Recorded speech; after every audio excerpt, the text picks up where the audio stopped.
离京的第3年，我的夫君要纳妾了。对方是自小寄养在我家且患有腿疾的远房表妹。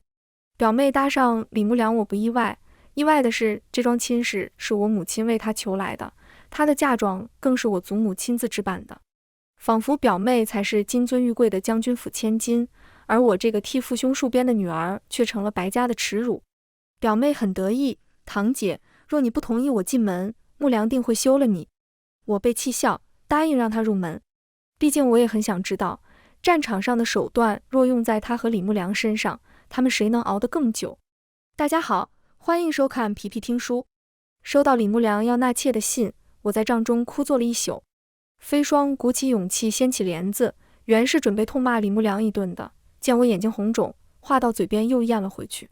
飞雪挤开他，把白粥放在我面前，又塞了个馍馍到我手里。将军，吃饱了才有力气杀人。我抬起眼皮啃了2口馍馍，硬得像石头一样，味道也十分干涩，每咬一口都得硌一下牙。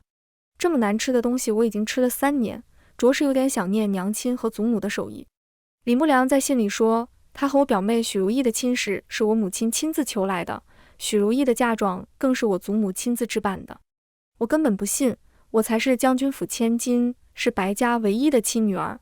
父兄失踪后，我替他们戍边3年，连取川州、北河2城，这才保得白家万全。母亲和祖母怎么可能帮着许如意抢我夫君呢？这指定是李木良为诓骗我允许如意入门编造的谎言。可心砰砰跳得厉害。飞霜、飞雪，随我回京。即行7日，我赶在李木良与许如意大婚前一天回到京城。熟悉的家门上挂满红绸，门前红毯铺到了街道口，排场比起3年前我出嫁时还要气派。几名下人正在给门前的石狮挂绣球，金灿灿的绣球串引得街坊邻居们纷纷驻足议论。将军府嫁女儿果然出手阔绰，我听说明日将军夫人和老太君会派喜钱，咱们可得早点来。派喜钱？可嫁人的不是表小姐吗？将军府唯一的女儿现在正在北河守城呢。这你就不知道吧？白明月嫁人之后擅自跑去北疆，3年未归，李家早就想休妻了。将军府也不愿认她，这才提出让许如意嫁给李木良为妾，以维系2家关系。那许如意有腿疾，李木良竟也不嫌弃。许如意聪慧多才，又温柔孝顺，这3年与李木良一同研制出织造机、刀车等等器械，屡受皇上嘉奖。他们2人这是日久生情了。日久生情吗？我与李木良3岁相识，6岁定亲，16岁成亲，难道13年情谊不如3年久？他怎么就与许如意生了情？手里的红缨枪一紧，我越发觉得眼前的红很刺眼，索性踏马跃起，一枪挑断门楣上的红绸。飞霜、飞雪，把这些碍眼的东西全都给我烧了。飞霜、飞雪利落的清理残局，我冷冷提枪入府。不出意料，下人们说许如意在木兰院中，那是我的院子。当年许如意便是为与我抢这院子，摔断了腿。当时她才8岁，摔断腿后便不怎么与我们一块玩了，总把自己锁在屋子里，性子越来越孤僻，胆子也越来越小。记忆中她是很怕我的，每次我一吼她，她指定要哭。但如今，她正拿着竹条，一下一下抽打我曾经的丫鬟。巧遇，老夫人与夫人都说了，从今往后我就是将军府的小姐，你若再敢喊我表小姐，我便命人撕烂你的嘴。巧遇跪在许如意跟前，手臂已被抽出一道道血痕，她疼得发颤，却仍死心眼的不肯改口。表小姐，将军府的小姐只有1位，巧遇心中的小姐也只有1位。是吗？你还惦记着北疆那位？只可惜你死了，白明月都不知道你这么忠心呢。许如意嗤笑一声，再度高举竹条，落下时她却傻了眼。我宛如鬼魅般闪身至她跟前，牢牢拽住竹条一端，似笑非笑地看着她。你怎么回来了？许如意双眼瞪得像铜铃一般大，下意识打了个寒战。这是我家，我不能回来。我轻轻一抽，夺走了许如意手中的竹条，回头看了巧玉一眼，示意她起身。但巧玉犹豫了片刻，只是怯怯地望向许如意。许如意垂下脸，心虚地摸了摸鼻尖，表姐，我不是这个意思，只不过你突然回家，我什么都来不及准备，怕是要招待不周了。这话说的，仿佛他才是将军府的主人，而我是外人。我微微敛眸，打量起许如意，她和3年前一样，坐在轮椅上，纤弱的身子好像风一吹就会飘走。不同的是，如今她穿上了昂贵的蜀锦，头上戴着珍宝阁出品的首饰，添了不少贵气。腰间的一整块翠玉尤为惹眼，正面镌刻着良字，大抵是李牧良送的。这块玉可比5年前李牧良送我的那块要大得多。察觉到我视线中的酸涩，许如意很得意。表姐，我与牧良的婚事乃陛下赐婚，若你不同意我进门，牧良定会休了你。陛下赐婚，难怪他这般不把我放在眼里。但我同样也没把他放在眼里。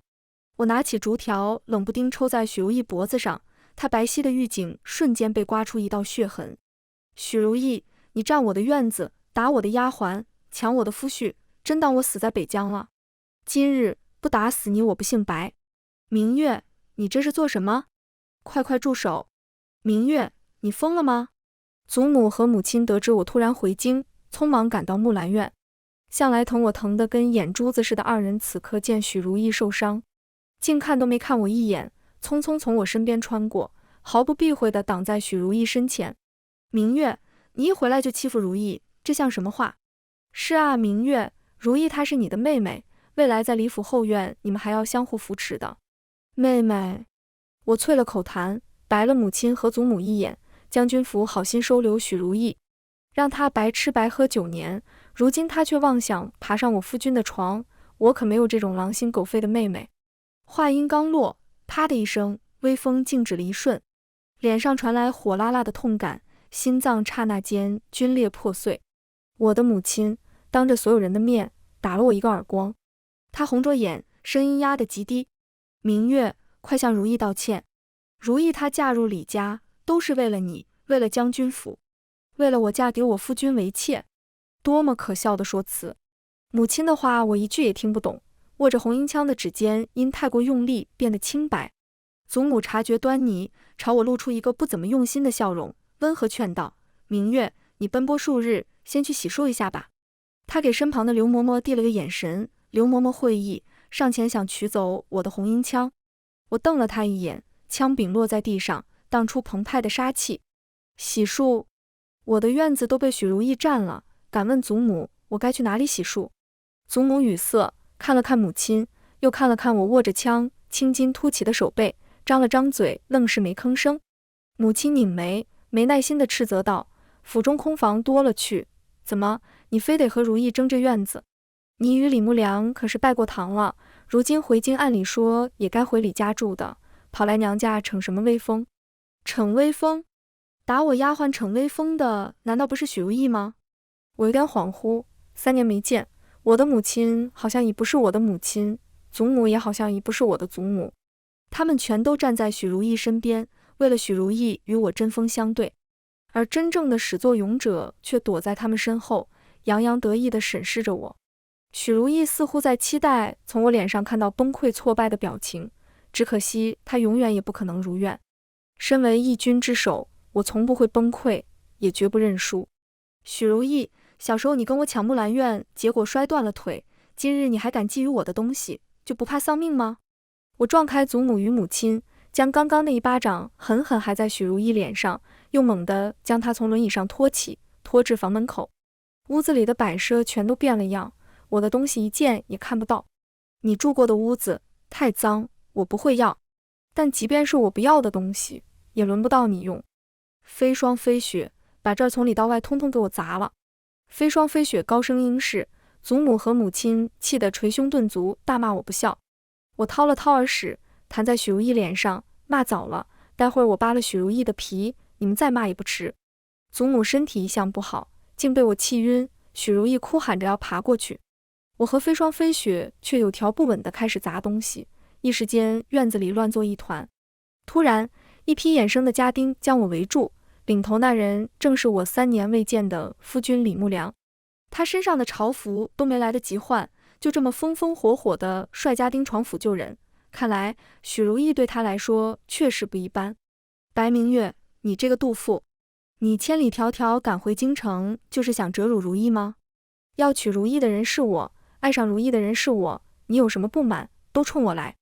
好啊，我笑着走上去，拧断了李木生的右手。准备拧左手时，母亲拦下我，明月，木生是你的夫君，你怎能如此不知轻重？来人，把大小姐带到祠堂去。离京不过3年，忤逆长辈，殴打夫君，也成这副德行，白家的脸都被你丢尽了。说完，母亲院子里的嬷嬷就要来压我，挂在他们腰间的金绣球很是晃眼，想来是母亲因许如意出嫁赏赐给他们的，还真大方。那母亲知不知道，我一件袄子穿了3年，皮靴上有7、8个补丁？又知不知道，一枚金绣球能换足10担军粮，够一小队士兵吃1个月？大小姐，失礼了。2位嬷嬷朝我伸出手，下一瞬，他们变成了2具尸体。明月，你……母亲大惊，吓得脸色苍白。我没理会她，提着带血的红缨枪走到李木良跟前，阴森森地对他说：“夫君，我也不是小气的人，既然你如此喜欢许如意，那我便答应让她入门，可好？”李木良难以置信地看着我，沉默以对。母亲则匆匆带着昏厥的祖母逃离芙蓉院，她走得好急，仿佛自己的亲生女儿是什么洪水猛兽一般。我唇角微勾，这回京第一战是我赢了。汪汪！这时，一条小土狗从转角窜出，兴奋地扑向我。我一眼认出，那是3年前我捡回家的小奶狗阿黄。阿黄，3年不见，你长大了。小土狗听见我唤它，尾巴摇得欢快。我揉了揉它的小脑门，如今白家只剩你还欢迎我了。3年前，原本答应要送我出嫁的父亲和2个哥哥迟迟未归，只是我大婚那天，北疆才传来消息说他们失踪了。一起传出的还有他们3人通敌的谣言。白家4被架在火上烤，若天子一怒，驻守越秋城的20万白家军恐怕也会受牵连。当晚我还没来得及和李木良洞房，便脱下嫁衣，换上戎装，连夜奔赴越秋城，连取川州、北河2城，收回大州失地，这才保下了白家和白家军。为了寻找父兄，我在北疆待了整整3年，未成想，不仅没有找回他们，如今连母亲和祖母也失去了。小姐，是巧玉没用，巧玉未能帮小姐守好木兰院。巧玉的声音将我拉出回忆，她说自我离京之后，祖母和母亲陆续染上疫病，许如意不分昼夜贴身照顾他们整整3个月，这才入了祖母和母亲的眼。那之后，许如意每日都会去2人院里问安，见祖母和母亲因牵挂北疆郁郁寡欢，便带着2人听取郊游。也是在郊游时，他的轮椅滑下山坡，偶然之间被李木良所救。自此，他们2人频繁来往，生出了情愫。听完巧玉的叙述，我敛下眼睫，世上哪有这样巧的事情？刚好郊游时轮椅滑下山坡，又刚好被李木良所救。直觉告诉我，这一切都是许如意安排好的。她从小就喜欢抢我的东西，木兰院、祖母和母亲，然后是李木良。但她未免也太小瞧我了。我能守得住国门，又怎会守不住这小小的家门？入宫面圣时，我已想好用军功求陛下让我留在京城。从今往后，就与许如意同住一个屋檐下。我要把那些战场上的手段统统用在他和李木良身上，看看他们俩究竟谁能熬得更久。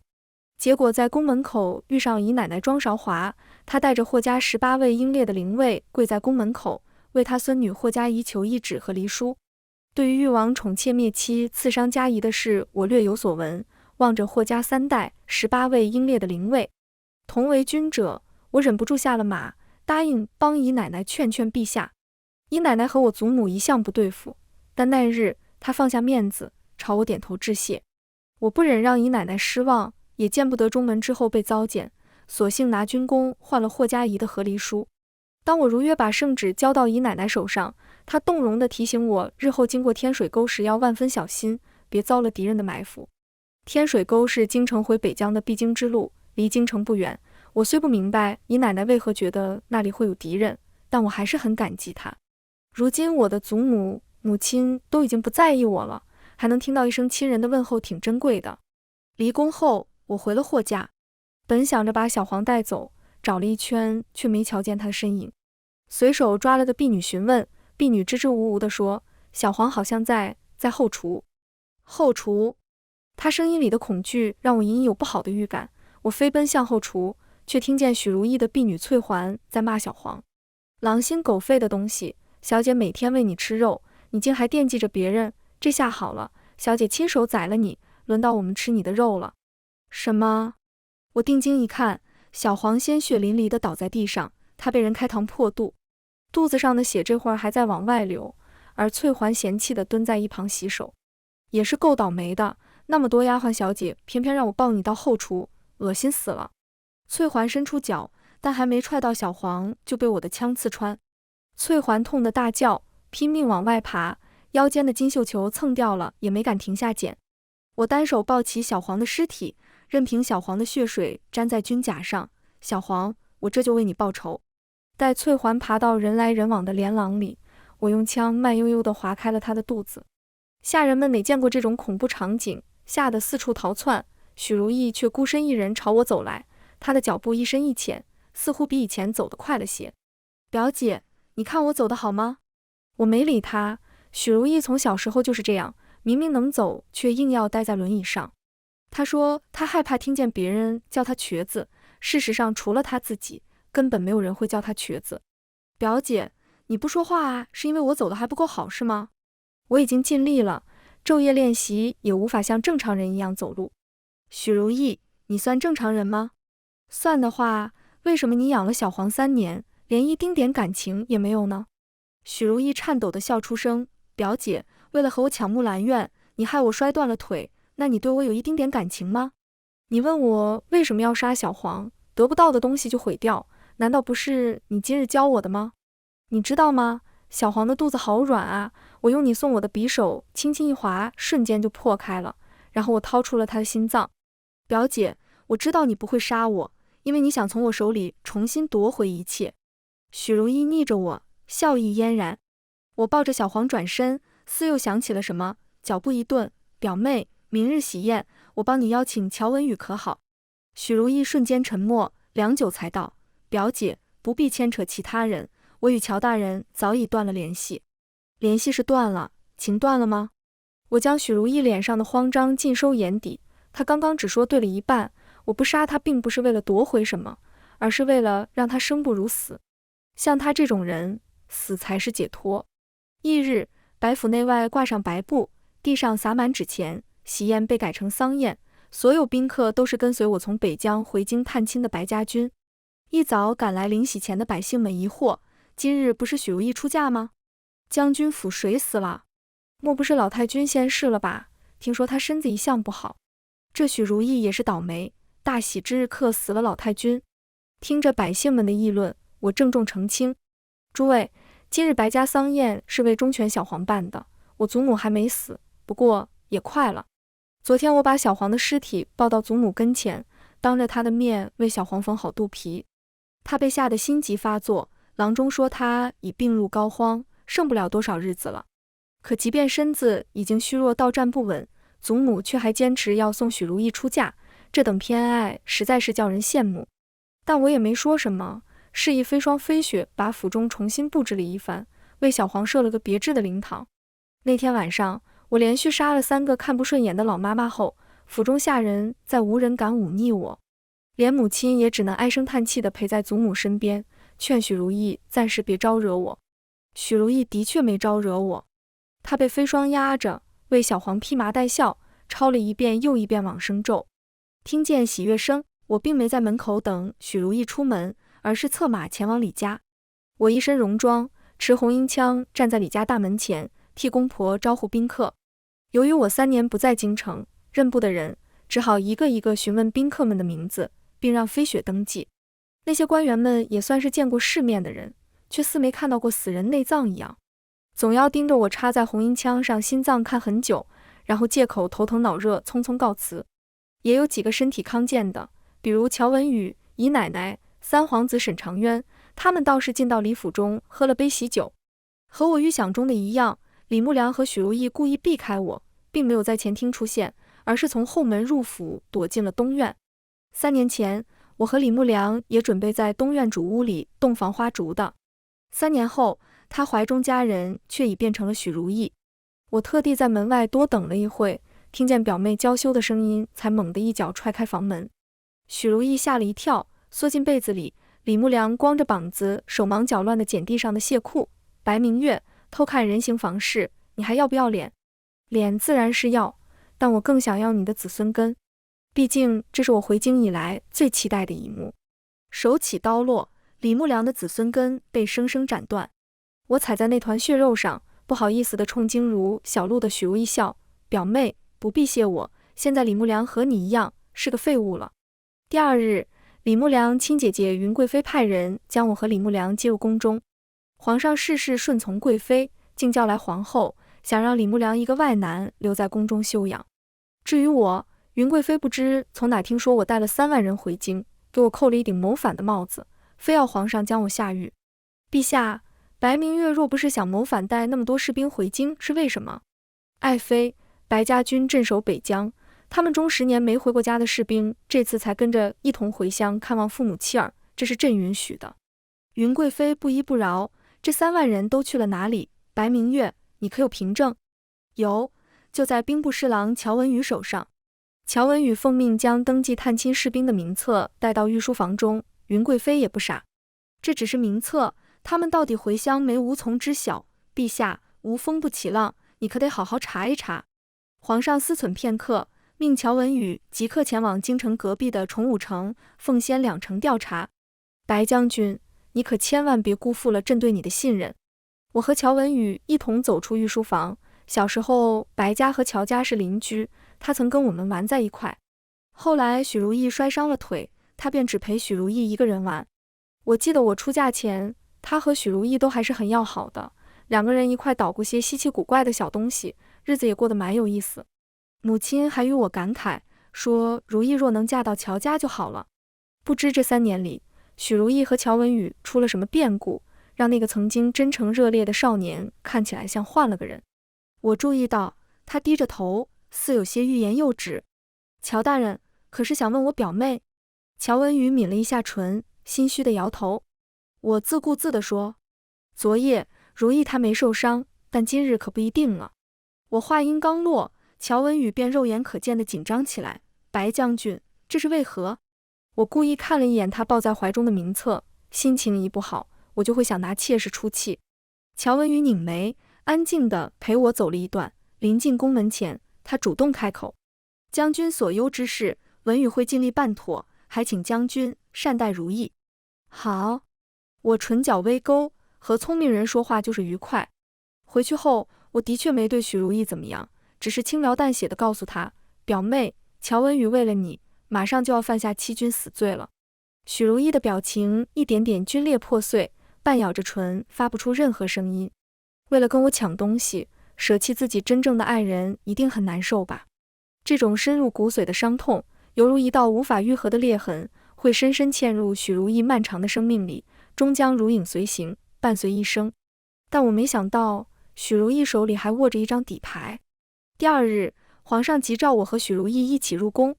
我的表舅舅许如意的爹许世山突然回京，他不仅带回了我父兄3人皆已殉国的消息，还擒住了大金名将宇文成。但凡武将之家，没人不晓得宇文成这个名字。他年轻时曾率大金将士连破18城，差点就打到京城脚下，最后被我父兄前后夹击，败在天水沟。许世生这次竟能生擒他，着实是大功一件。皇上很高兴，问许世山要何奖赏。许世山瞥了一眼许如意，斩钉截铁地说：“求陛下赐如意平妻之位。”平妻？皇上犹豫片刻，竟同意了舅舅的请求。白明月，前些天你用军功为霍家仪换了一纸和离书，如今许世山用军功换许如意的平妻之位，朕没有理由拒绝。从今往后，你与许如意不分大小，2人需好好相处。出了御书房，我肺都快气炸。许世山故意叫住我：“明月，想知道你父兄是怎么死的吗？”我冷漠反问：“难道他们不是被你害死的吗？”许世山没想到我会说得这么直白，愣怔了一瞬，原本想说些什么，宫外突传消息，誉王死了。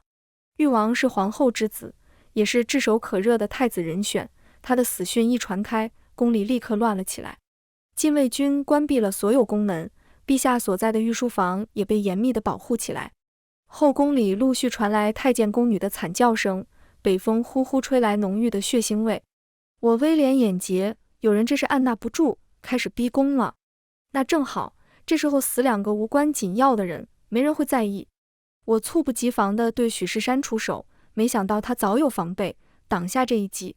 但我原本的目标就不是他，一转身袭向许如意。许世山大惊失色，急切地想要护住女儿。如意，到爹身后来。许世山想伸手抓住许如意，无意间露出破绽，我趁机拔下发钗刺进了他的喉咙。如意，逃！许世山死死抱住我脚踝，为许如意争取逃跑机会，可许如意没有听他的话。他跪在地上，朝许世山磕了3个头，然后伸手握住那支钗，猛地往里一推。许世山彻底死透。表姐，皇后提前行动了，你快跟我走。许如意站起身，一边抹眼泪，一边一瘸一拐地带我走向后宫深处。我知道她昼夜不停地练习走路，根本不是为了走得好看，而是此刻能为了走得更快一点。我也知道她带着小黄绕着皇宫找了很久很久，才找到这个稍大且隐蔽的狗洞。姐，大金的行军图你应该已经拿到了，天水沟是最佳的决战地点。马匹和武器藏在树林里，那把枪应能助你顺利登上山顶。姐，我相信你一定能救大周。许如意的眼泪像小时候一样，根本止不住。我抱了她一下，是我们一定能救大周。我爬出狗洞时，飞霜飞雪都还候在宫门口。我命飞霜入宫保护许如意，自己则带着飞雪前往小树林取东西。早在我收到李牧良那封纳妾信前，就隐隐预感到京城出了问题。长达半年的时间里，大金没有任何异动，而陛下连续几次召我回京，就仿佛带我离开北疆后，某些人要做什么。收到纳妾信后，我更加确定了这一点。我深信祖母、母亲根本不可能做出帮如意抢我夫君这种事。我也相信如意绝不会和李牧良互生情愫。如果他们这么做了，那么只有一个理由，他们希望我回京。于是我马不停蹄地赶回京城，一到家门口就看见在石狮子上的绣球串，一边3颗一边4颗，并不对称且是金色的。我立刻想到这是祖母给我的暗示。3年前父兄失踪时，祖母就曾怀疑过家中有大金的细作。果然，入府后我在祖母、母亲和如意的婢女腰间都看到了象征大金细作的金绣球，一共6个，第7个是巧玉。如意在抽它的时候摸了2下鼻子，这是小时候我们玩捉强盗游戏时，我和如意私下约定的口令，摸1下代表没问题，摸2下则代表是强盗。确定了谁是细作，我借口与如意争风吃醋，杀掉了6个细作，唯独留下巧玉继续对外传递白家消息。由于我赏了他很多好东西，巧玉笃定我对他深信不疑。其实我对锦白家内就有7个大金细作并不感到意外。这3年里，我在追踪父兄下落时，无意间查到大金前朝制定的血禁计划，即把数百名美貌的细作送到大周，让他们成为朝臣妻妾或入宫为妃，生下带有大金血脉的孩子，慢慢分食大周的权力，达到兵不血刃吞并大周的目的。血禁计划至少已进行了上百年，上千名大金女孩为了他们的国家远离家乡一辈子。这种难以言说的思乡之苦，让他们之间传承着特别的传统，即成婚时定制一枚带有家乡符号的戒指。这隐蔽的思乡之情，却最终也成了他们的催命符。祖母陆续除掉许多细作，迫使他们不得不联合皇后一党做最后一搏。而李牧良的婚宴就是给大周重臣下毒的好时机，所以我把白家婚宴换成丧会，又在李家门口把朝臣们统统吓走。我与飞霜一起来到小树林，这里充满我的年少回忆。彼时如意8岁，我11岁，她是我身后的小跟屁虫，因为闹着要一起住木兰院，在和我赛马时不慎跌落马背，摔断了右腿。很长一段时间里，她变得自卑安静，不愿出门，甚至连自己家的院子也不愿待，怕下人们用异样的眼神看她。我不想她一直这样消沉下去，在家附近找了这片隐蔽的小树林，每天哄她出来玩。她关着房门拒绝我我就蹲在窗口上喊他。他把窗子也关上，我就爬房顶，掀开瓦片喊他。他捂着耳朵不听我说话，我就拉上哥哥们还有乔文宇捉了好多萤火虫，让萤火虫牵引他来到小树林。我永远记得那天深夜，他借着萤火虫的光芒，看到我们4个被蚊子咬了满脸包又哭又笑的表情。他攥着衣角对我说，表姐，你不必为我做这些，我不怪你。我只是难过自己不能奔跑，不能骑马，不能练枪了，难过长大后不能和我父亲一样去北疆杀敌了。谁说不能杀敌？你看祖母，她身子不好，从没上过战场，但她自学医药，钻研时局，她做的丹药，想的计谋都被父亲用到了战场上，关键时刻甚至可以左右战局。如意的眼睛亮了，自那天起，她开始捣鼓手工，还真做出些名堂。每次做完，她都会第一个拿给我看。如意说，等我去了北疆，就把她做的这些器具都带去。在小树林里拿到如意准备的东西，我与飞雪策马疾驰，一路奔向京郊，召集3万白家军，按行军图指示赶往天水沟。皇后李牧良等人的计划竟是拿下京城，与大金军队里应外合，瓜分大州。这张布满血迹的行军图是如意从李牧良那偷的，又把它藏在小黄的尸体里，悄无声息地送到我手上。我没有怪他用这种方式传递消息。养了小黄3年的如意，才是那个最不舍小黄死掉的人。可他却要关起房门，亲手划开小黄的肚子，把行军图塞进他的内脏里。如意那么爱哭，眼泪或许流了一整夜吧。可饶是在北疆混迹3年的我，也实在想不出比这个更稳妥的方法，把行军图送出来，还能让我顺手借机除掉4个细作。甚至最后，我带着小黄去祖母那里缝肚子时，祖母在和我拉扯时，也悄悄往里塞了张包着药丸的纸条。小黄，你又立功了。咱们白家的狗也不是孬种。从小路出了京城，一路向北。我不敢回头看，不敢去想象如意在宫里的情况，也不敢去想象祖母和母亲会不会贸然闯宫。其实我心里明明已经知晓那个答案，却只告诉自己快点赶到天水沟，那里是我的战场。国难当头，不容一丝犹疑。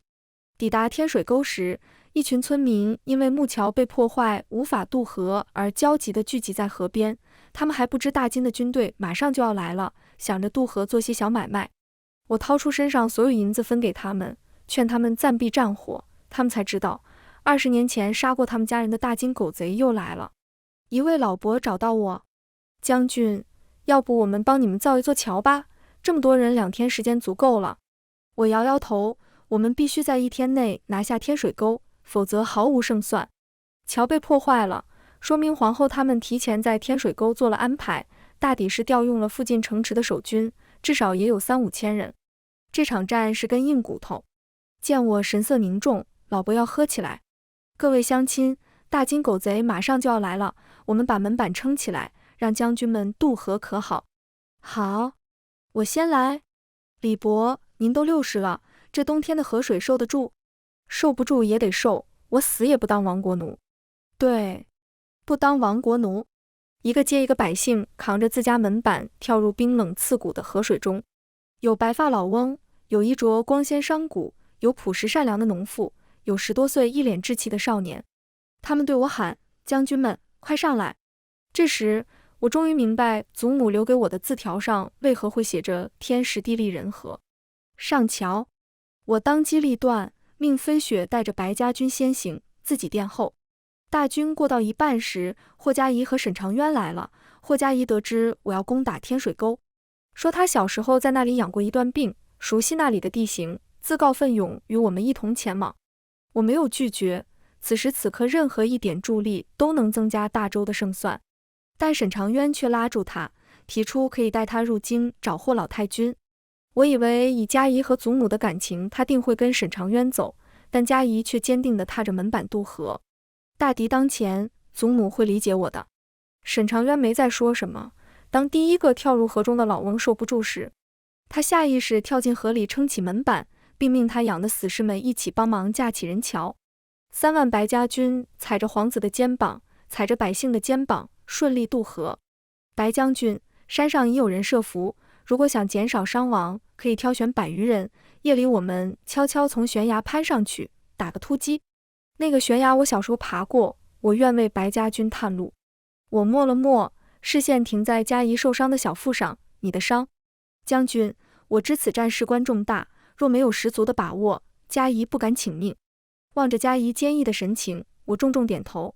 好，你先行探路，飞雪率150人跟你上山，寅时出发。我把如意为我打造的红缨枪交给嘉怡，这把枪里边是一条粗绳，弹出后枪刃会变成爪钩，可以暂便爬山用的路绳。嘉怡对如意的巧思赞不绝口，她很好奇为什么会有女孩子痴迷做这些打打杀杀的用具，因为她想上战场，想像她父亲一样护国保家。提及许世山，我的心情有些沉重，他是在如意伤到腿部后才被大金细作盯上，并逐渐沦陷的。他或许不能接受自己的女儿却没有好结局，宁愿背弃大周也要为女儿搏一个前程。但其实如意的马疾有可能是被大金细作刺激后突然发的狂。战争的残酷就在于此，没有是非对错，只争输赢。我望着原地安静等待的白家军，他们又是哪个孩子的父亲，又是哪对老夫妇的儿子呢？可如今大敌当前，我们只剩一个名字，大周将士。寅时，嘉怡和飞霜出发了，有如意的绳索枪助力，攀爬很顺利。片刻后，山顶上传来厮杀声，我在山上憋着一口气，祈求这151人能多活下来几个。等待的间隙度日如年，直到天边泛起鱼肚白，我终于等到了绽放的信号弹。全军听令，上山。我跑在第一个，山上安静无声，只剩漫山遍野的尸体。飞霜的头不见了，嘉怡靠在一棵树上，伤得不成样子。我憋回眼泪，摁住他的伤口，帮他止血。他轻轻把手放在我手背上，将军，不用救我，我吃了索命丹，现在不死7日后也会死。不会，你不会死。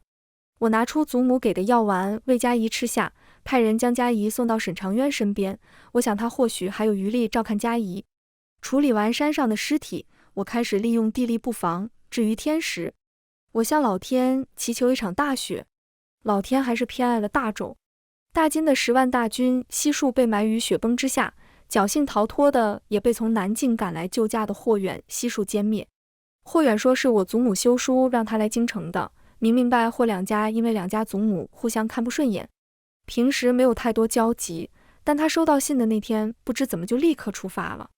这就是将门之间的信任吧。我和霍远从天水沟出来，不敢耽搁，率军赶往京城。京城的情况并不似我想象中那般惨烈。城门上的守将是乔文宇，当日皇帝让他去查返乡记录时，我要他想办法把2城的守军都弄到京城来。结果他赶回京时，恰好是叛军与各府府兵打得最凶的时候。我问他，如意呢？他眼睛暗下来，在午门。午门上摆放着上百具尸体，都是大臣和大臣们的家眷。我看到了如意、祖母、娘亲。姨奶奶跪在祖母边上，哭得像个小孩。长明，我不跟你争了，不惹你生气了，你睁开眼睛看看我，我是韶华啊。长明，我承认，是因为你说你想挥枪想上战场，我才给枪取名长明的。我带你去杀敌，想让你看看南境的高原和雌鹰。我们2个总是你羡慕我，我羡慕你，斗了一生。长命，你是不是累了？那我们不斗了，我就跟在你屁股后面，姐姐姐姐的叫你成吗？长明，你走了以后，我遇到难事还能问谁？祖母闭着双眼，面容安详，我在她身旁跪下，姨奶奶与我抱头痛哭。明月啊，你祖母她把最后一颗药给我了，她怎么能给我呢？我轻轻拍着姨奶奶的背，姨奶奶，其实祖母在决定设这个局的时候，就已经将生死抛之度外。当她察觉宫里有人和大金细作达成合作时，故意放任皇后和李牧良把所有细作弄进宫，给他们营造出他们已胜券在握的错觉。祖母的战场无形无色，却也酣畅淋漓。我想祖母这回一定杀得很痛快。我的祖母是我此生见过最聪慧的女子，甚至早早算到李牧良是与皇后的人，而不是云贵妃的人，只因李牧良品茶时不慎提了一嘴坤宁宫常用的茶。他也算好了姨奶奶会陪他闯宫，算好如意得知消息后会将他引入宫中，早早安排母亲带着各府府兵驰援姨奶奶。只可惜嘉仪的六叔没能救回来。战争哪有不死人的？父亲和2个兄长死了，飞霜飞雪死了，母亲祖母死了，小黄也死了，总有一天我也会死。将门不缺钟鼓。出殡那天，百姓夹道跪拜，他们高声念着灵位上的名字，念到忠犬小黄的时候，没有人笑，反而许多人偷偷抹泪。我走在队伍最后，送别他们之后，我与嘉仪便要启程回北疆。被封为李王的沈长渊不知何时早早等在城门口。他问嘉仪，若本王希望你留在京城，你可否考虑考虑？嘉仪摆手，大金未灭，家国尚未全安，谈什么儿女情长，臣女唯愿长守北疆，还望王爷成全。他手里紧握长鸣枪，将星之照出显。姨奶奶欣慰地看着他笑，随后问我，明月，你祖母让你带的锦盒带了吗？祖母临终前托姨奶奶告诉我，房间的锦盒里有她留给我的东西。我带了，里面是她亲自做的核桃酥，又香又甜，又有一点点苦。全文完，皮皮听书感谢您的观看，每天上新精彩小说，喜欢就订阅吧。